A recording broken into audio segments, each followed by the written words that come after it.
ज्येष्ठामध्ये आलेली पौर्णिमा ते पण अधिक मास ते पौर्णिमाला सर्व सुखदायिनी पौर्णिमा म्हटलेल्या पद्मपुराणामध्ये.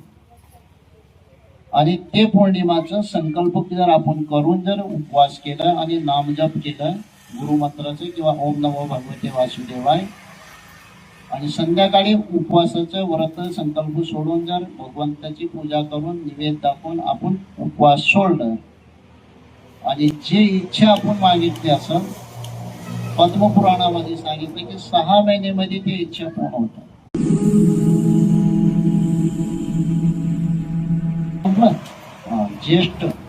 ज्येष्ठामध्ये आलेली पौर्णिमा ते पण अधिक मास ते पौर्णिमाला सर्व सुखदायिनी पौर्णिमा म्हटलेल्या पद्मपुराणामध्ये.